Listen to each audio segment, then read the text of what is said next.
Magandang umaga po sa inyong lahat.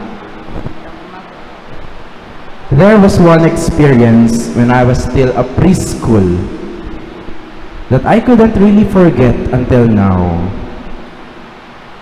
Meron po akong isang class advisor who would always stay with us and teach us lessons kindly. Napakabait po, saka napakarunong ng aking preschool teacher.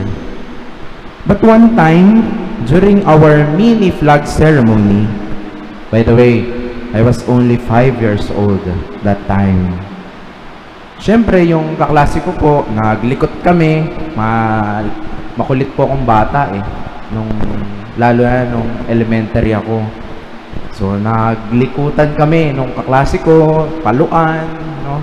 Typical sa isang batang estudyante. Harot bata, kumbaga. And so my class advisor saw us. Nahuli kami. Lagot. At yun po ang sabi, maiwan daw kami after flag ceremony. She chastises us and told us how important the flag ceremony is. Kaya po hanggang ngayon, pag tumunog yung lupang hinirang, mag-stop po talaga ako niyan. No, hinto talaga ako. First, dahil alam ko pong ito yung tama, ito yung dapat. And second, nako, baka mapagalitan na naman ako ng aking teacher. Akala ko po doon na natapos yung pangyayari nung pinaiwan niya kami. But my class advisor told us to remain standing in the small quadrangle. Nasa gitna po kami buong umaga. No?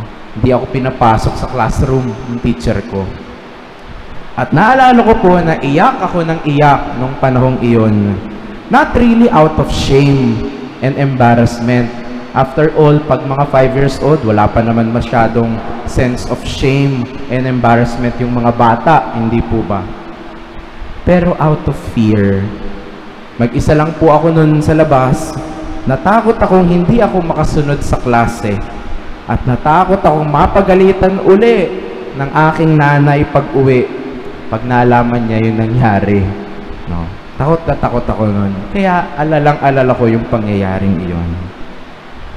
My dear friends, in our gospel today, our Lord criticizes the excesses and shortcomings of the Pharisees.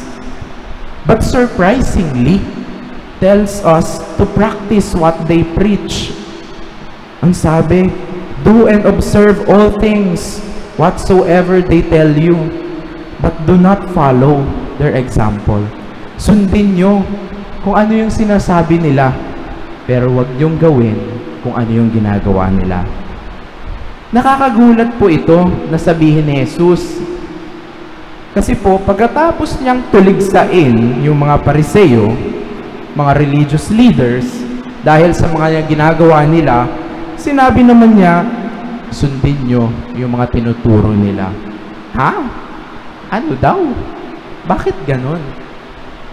And as I was reflecting on our gospel today, there is one word that also came to my mind. Congruence. Congruence.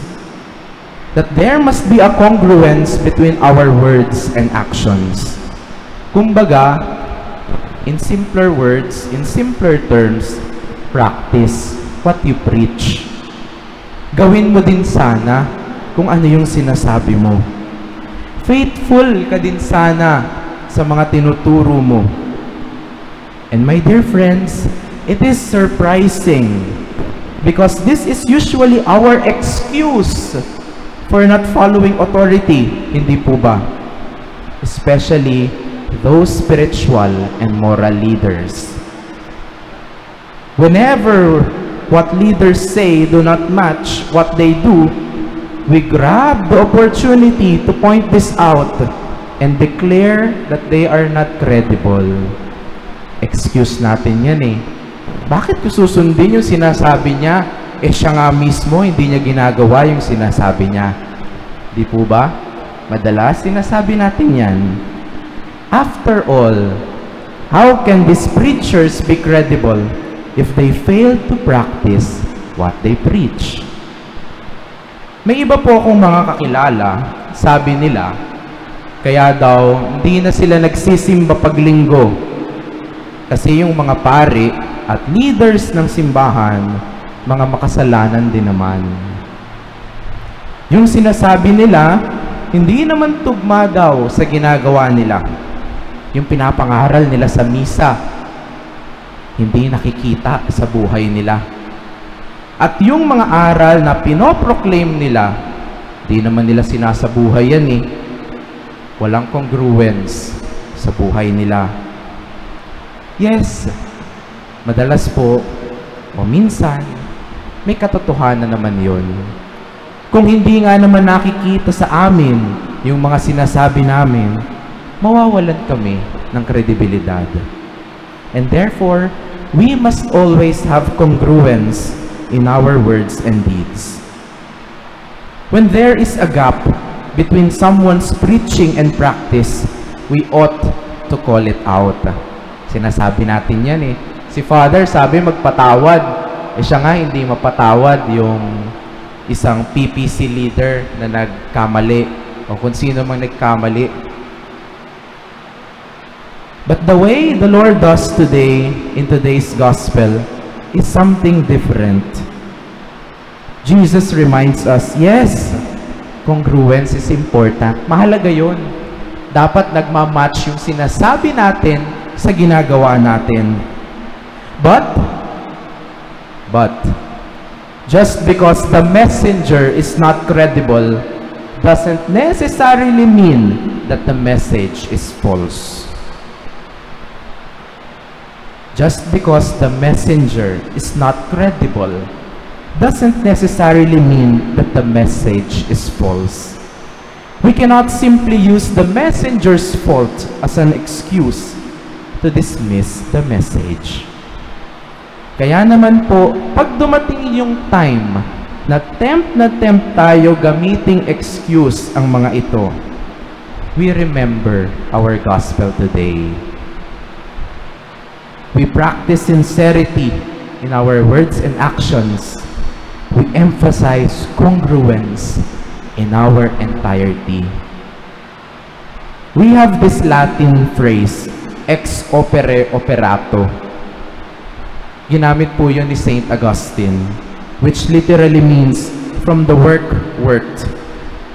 And what he means is that the church's sacraments remain effective regardless of the minister's attitude or state of grace, simply because they derive their validity and power not from the ministers, who are human and flawed, but from the work of the Lord.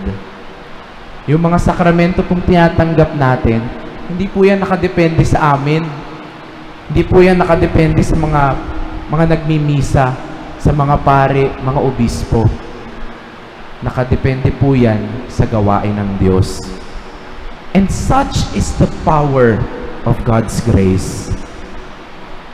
In other words po, kahit alam nyo pong makasalanan yung paring nagmimisa, kahit na alam nyo pong madalas ay maiinitin yung ulo ni Father, o kahit alam nyo pong minsan, hindi na niya naisasabuhay yung mga sinasabi niya sa misa, parehas po ng grasya yan sa misa ni Cardinal Tagle o ni Pope Francis.